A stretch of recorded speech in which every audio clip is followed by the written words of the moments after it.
हरि ओम।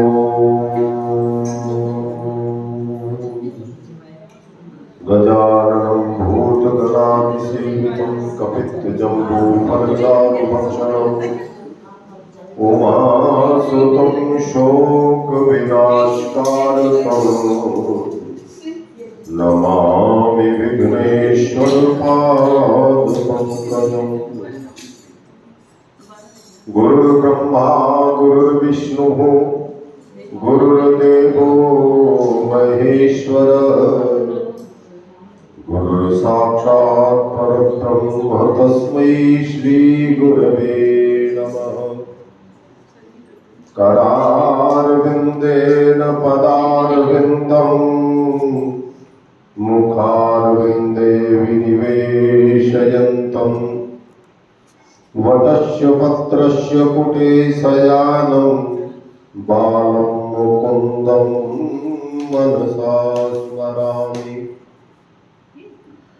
सच्चिदानन्दरूपाय विश्वोत्पत्त्यादिहेतवे तापत्रय विनाशाय श्रीकृष्णाय वयं नुमः।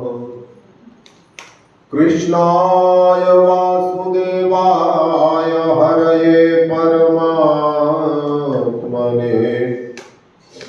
प्रणतक्लेशनाशाय गोविन्दाय नमो नमः। श्री राधे मोरी स्वामिनी मैं राधे को दास जन्म जन्म मोहि दीजियो श्री वृंदावन को वास। राधे मोरी मात है पिता मोर घनश्याम इन दोनों के चरणों में मेरा कोटि कोटि प्रणाम। इन दोनों के चरणों में मेरा कोटि कोटि प्रणाम। बोलो वृंदावन बिहारी लाल की जय। श्री कृष्ण चंद्र भगवान की जय। नंद के लाला की जय।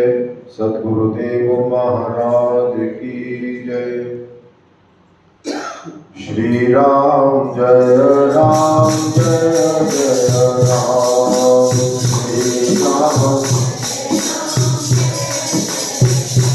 बोलो श्री राम जय राम जय जय राम। श्री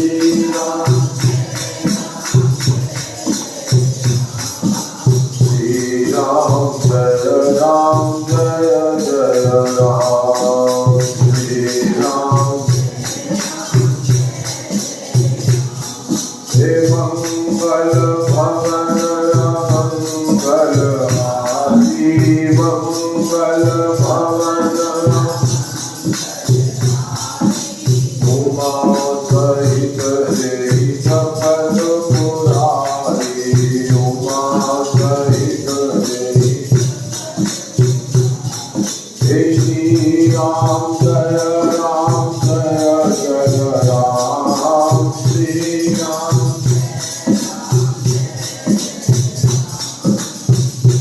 राम जय राम जय जय राम। श्री राम हे उमा कहूँ मैं अनुभव अपना उमा कहूँ मैं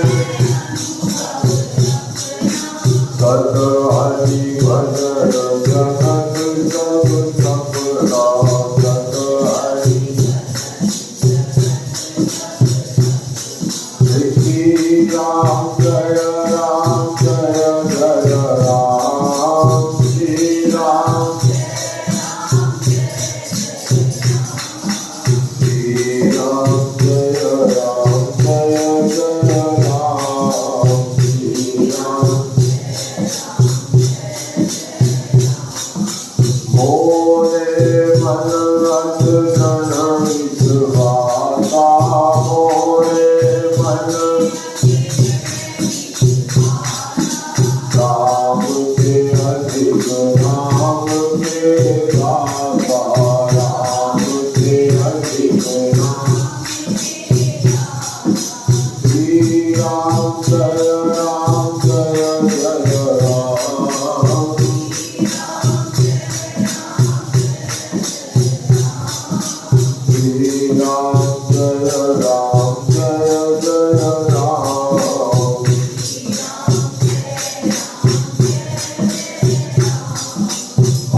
राम जय जय राम श्री राम जय राम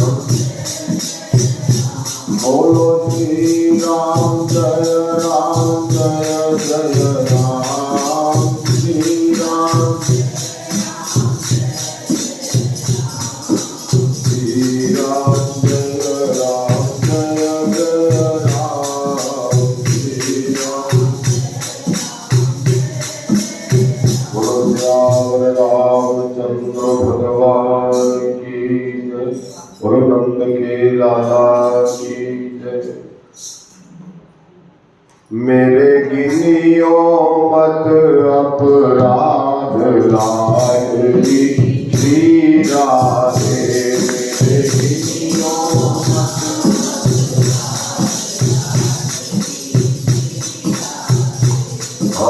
श्री राधे जय श्री राधे श्री राधे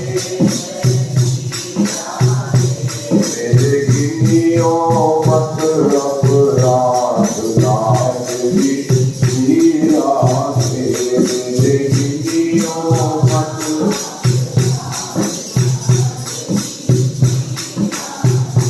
मेरे गिनियो मत अपराध लाडली श्री राधे।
आदरणीय मातृशक्ति भगवत स्वरूप प्यारे बच्चों, देवियों, सज्जनों, भगवान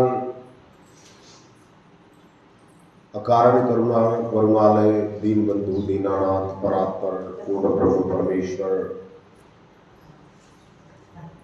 ब्रजेंद्र नंदन ब्रजपति मथुरेश वल्लभाधीश भगवान श्री कृष्ण और उनकी आह्लादिनी शक्ति श्री राधा जी की असीम अनुकंपा से श्री कार्तिक मास महात्म्य के अंतर्गत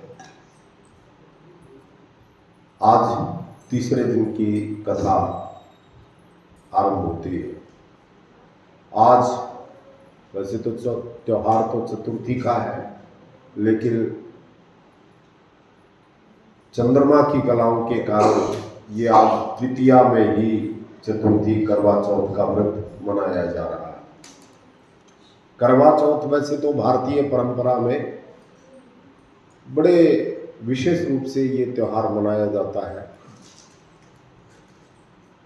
भारतीय परंपराओं में और भारतीय संस्कृति में त्योहारों का विशेष महत्व है। हमारे यहाँ त्योहार हमें एक दूसरे से जोड़ते हैं। हम एक दूसरे के प्रति अपनी भावनाओं को प्रकट करने के लिए भी त्योहारों के माध्यम से हम अपनी भावनाएं, हम अपनी संवेदनाएं, हम अपनी इच्छाएं एक दूसरे के प्रति व्यक्त करते हैं। जैसे भैया दूज का त्योहार, उस समय बहनें भाई के लिए व्रत करती हैं और उसके माथे पर रोली का तिलक लगा करके, रक्षाबंधन का त्योहार, भाई की कलाई पर राखी बांध करके अपने प्रेम का, अपनी विश्वास का, अपनी श्रद्धा का, अपने भाई के प्रति अपना जो लाड़ है उसका वो करती है, उसका जो है ना अनुभव करती है और अपने भाई से अपनी रक्षा के लिए वचन लेती है। उधर दूसरी तरफ एक और त्योहार मनाया जाता है।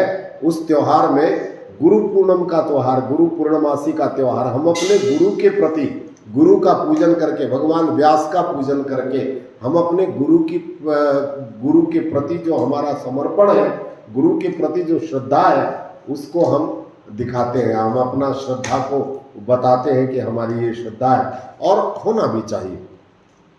ऋषि पंचमी को ऋषियों का पूजन करके हम अपने आप को जो एक हमारे ऊपर ऋषि ऋण है, उस ऋण से उऋण होते हैं। अनेकों प्रकार के ऐसे त्योहार हमारे यहाँ मनाए जाते हैं। एकम का त्योहार, जिस समय हम क्या नाम है, गोवर्धन पूजा करते हैं, तो वो भी एक बहुत बड़ा त्योहार हमें संदेश दे करके जाता है।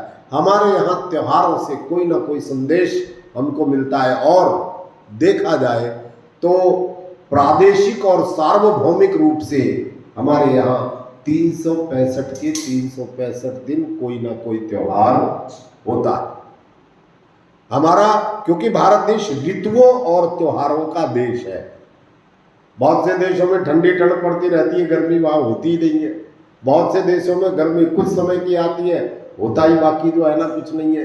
कुछ देशों में बरसात है ही नहीं, जो है ना वहाँ जल का अभाव जो है ना अभाव शून्य रहता है।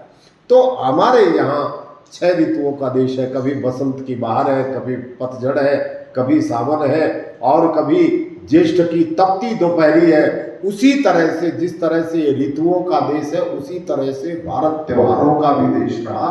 और उसमें एक सबसे महत्वपूर्ण त्योहार जो है वो करवा चौथ मनाया जाता है, जो पति और पत्नी के लिए जो है विशेष त्योहार मनाया जाता है।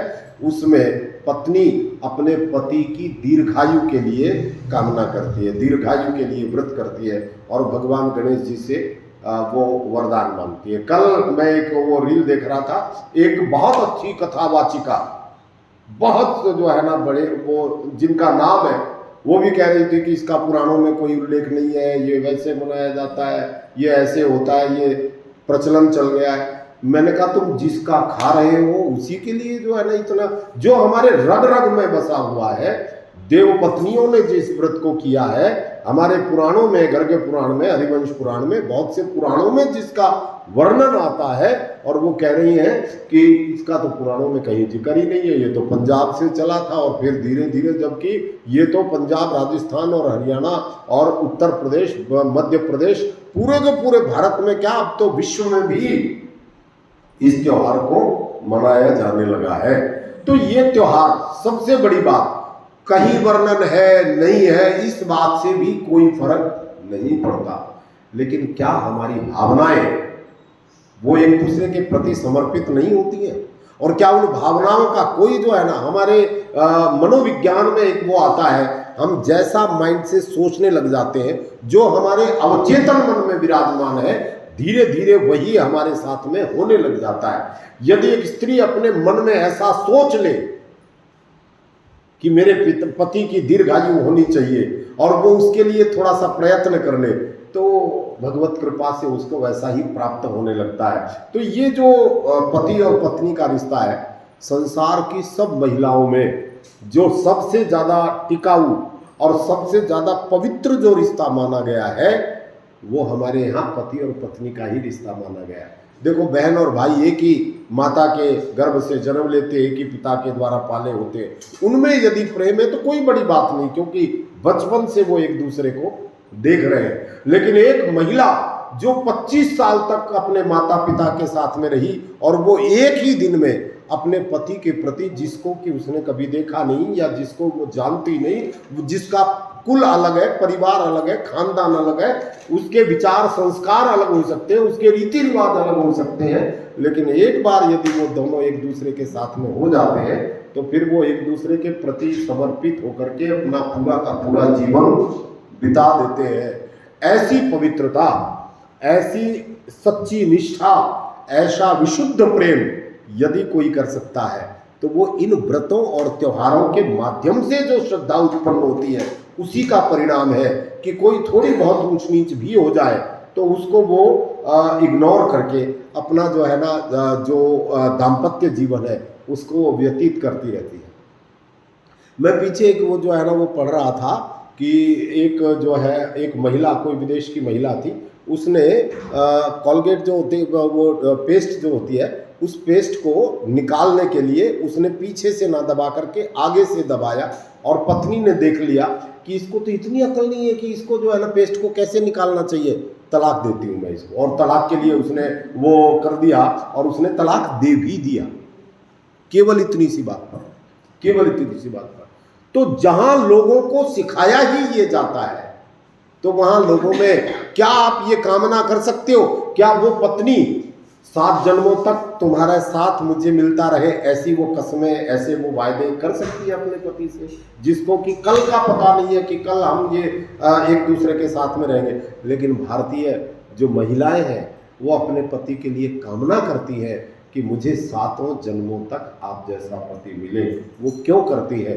क्योंकि ये व्रत आदि के जो त्योहार हमारे यहाँ होते हैं, करवा चौथ आदि के, मैं जानता हूँ आजकल इस पर बहुत मीम्स बनते हैं, पति पत्नी को जो है ना वो एक दमनकारी और लड़ने वाली और ऐसी ही रीलें बना बना करके लोग जो है ना वो प्रदर्शित करते हैं। लेकिन फिर भी जो रेशो है भारतीय पति पत्नी के रिश्तों का, वो अभी भी इतना ज़्यादा वो नहीं है। माना कि आज डिवोर्स होते हैं, माना कि आज तलाक बहुत ज़्यादा जो है ना उसमें चला हुआ है, लेकिन कहीं ना कहीं फिर भी हमारा अभी तक, क्यों, जब तक हम जुड़े हुए हैं अपने संस्कारों से, अपने व्रतों और त्योहारों से, जब तक अपने इन पर्वों से जुड़े हुए हैं, तब तक कहीं ना कहीं हमारे मन में आता है।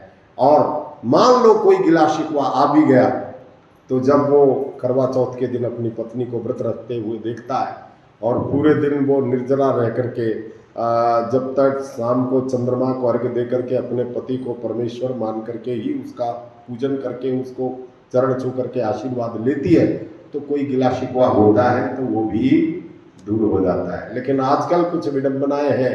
मैंने देखा एक दिन तो वो पति से कह रही है कि मेरे को व्रत खोलना है, आप मुझे जो है ना वो कैंपा ला करके दो। कैंपा से व्रत खोल रही है? अरे शुद्ध जल से व्रत खोलो, जो है ना कैंपा पी करके व्रत खोलोगी क्या? या आज मैं व्रत रही हूँ, मुझसे कुछ नहीं बनेगा, ऐसा करो जो है ना वो सीट बुक कर लो, फला होटल में चल करके वहाँ खाना खाएंगे। अरे होटल में खाना खाने से जो है सारा पुण्य तो वहाँ होटल वालों को मिलेगा, तुमको क्या मिलेगा? इसीलिए शुद्ध भोजन करना है, शुद्ध जल पीना है, थोड़ा सा जो है इसमें ऐसा आज के दिन तो कतई बाहर भोजन नहीं करना चाहिए।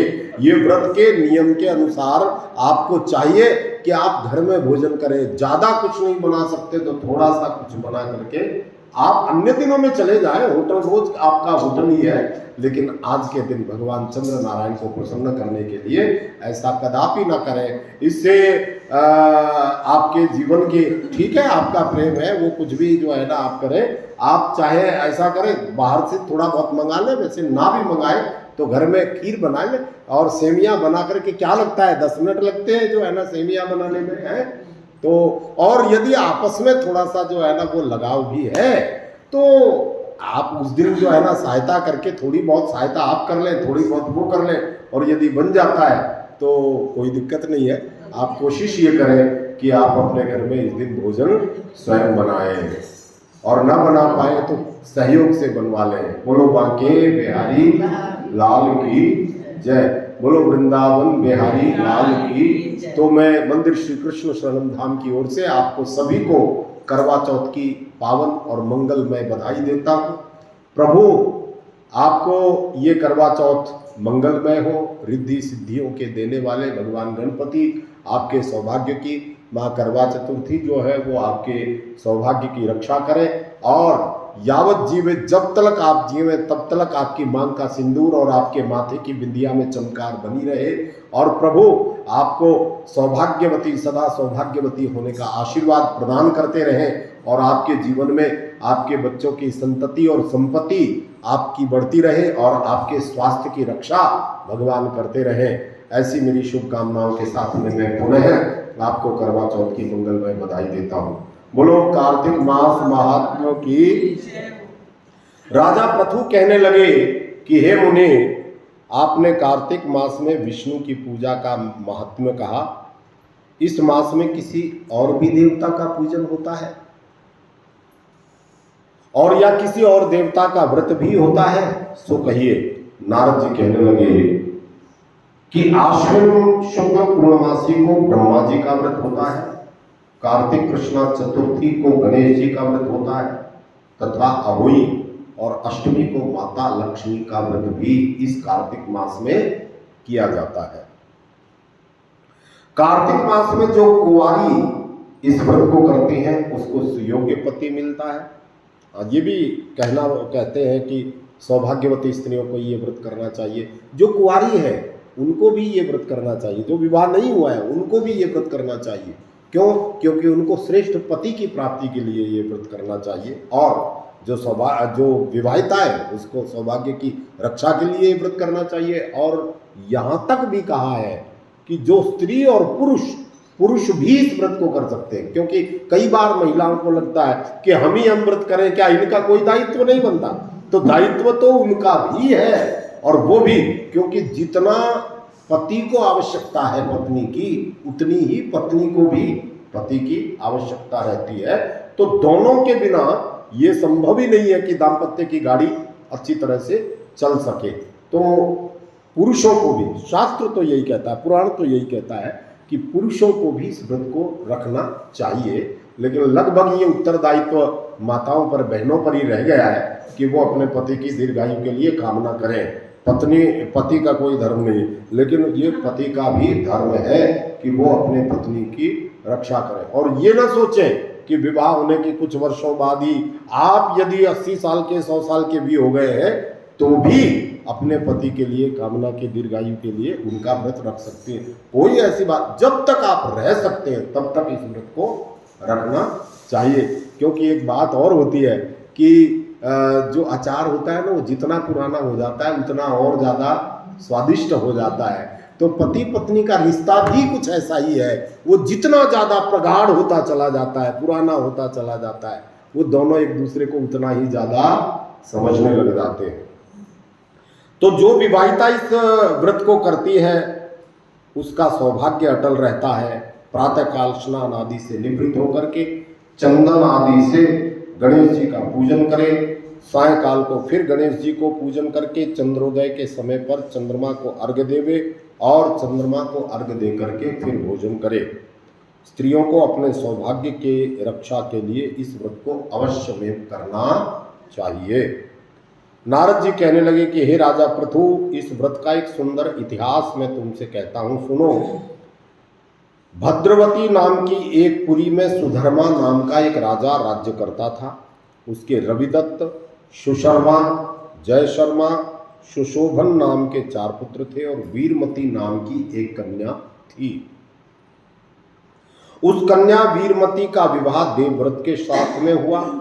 वे दोनों बड़े प्रेम से रहने लगे। एक दिन अचानक घर बैठे ही उसको सर्प ने काट लिया और उसकी मृत्यु हो गई।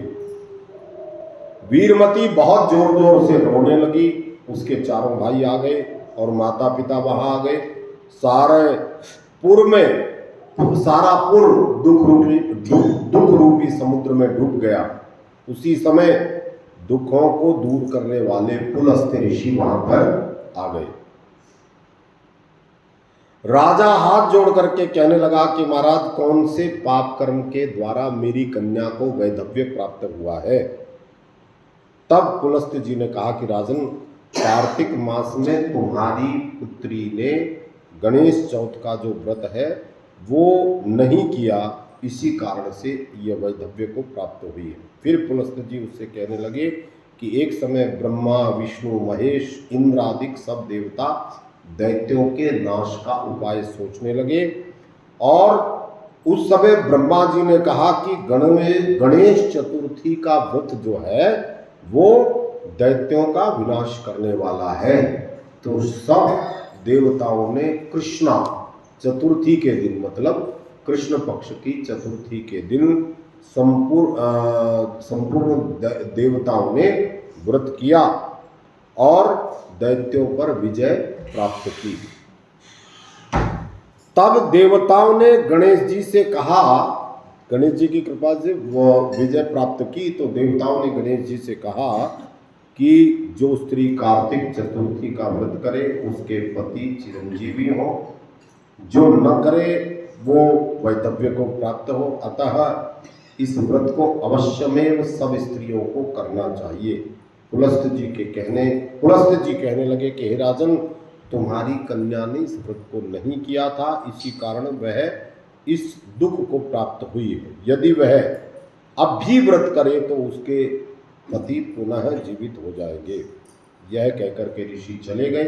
राजा ने अपने जामात्र को, उसके शरीर को तेल में डाल करके रखा।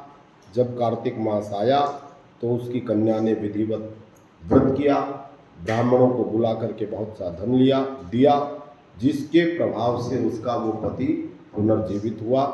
अतः सौभाग्यवती स्त्रियों को अपने संतान और पति की रक्षा के लिए ये व्रत अवश्यमेव करना चाहिए। इति श्री कार्तिक मातम व्रत कथायां चतुर्थोध्याय श्री हरये नमः। बोलो श्री बांके बिहारी लाल की जय, बोलो नंद के लाला की जय, सद्गुरुदेव महाराज की जय, सत्य सनातन धर्म की जय। श्रीमन्नारायण नारायण नारायण, श्रीमन्नारायण श्रीमन्नारायण नारायण नारायण, श्रीमन्नारायण नारायण श्रीमन्नारायण नारायण नारायण, श्रीमन्नारायण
जी को मर जाए श्रीमती चरण लक्षाणी नमो नमो दुर्गामा हरि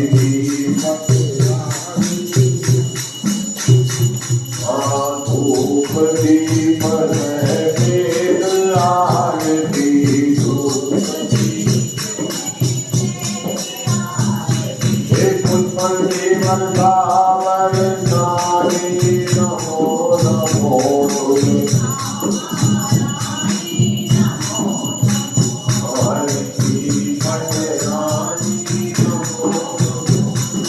ब्राह्मण भोग करे हरि आवे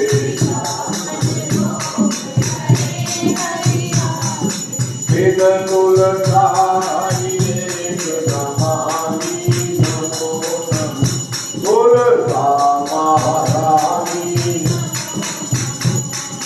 मामरी कपी मैया तेरो यश गावे मामरी कपी भक्ति वर्णित महारानी नमो नमो दुर्गामा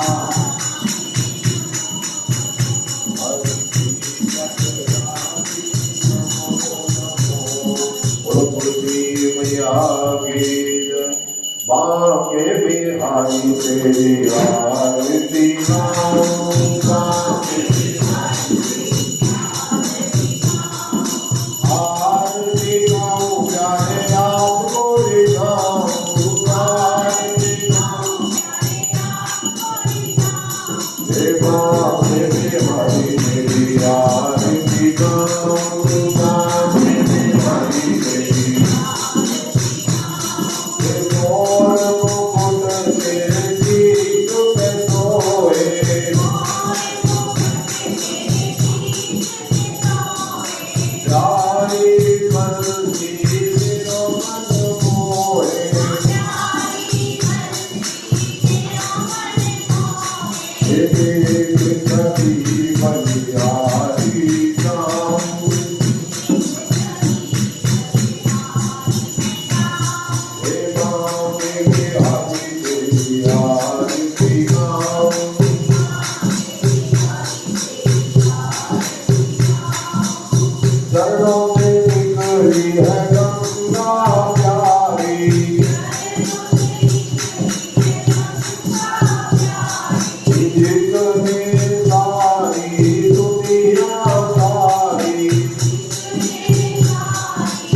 तेरी बिहारी लाल की जय।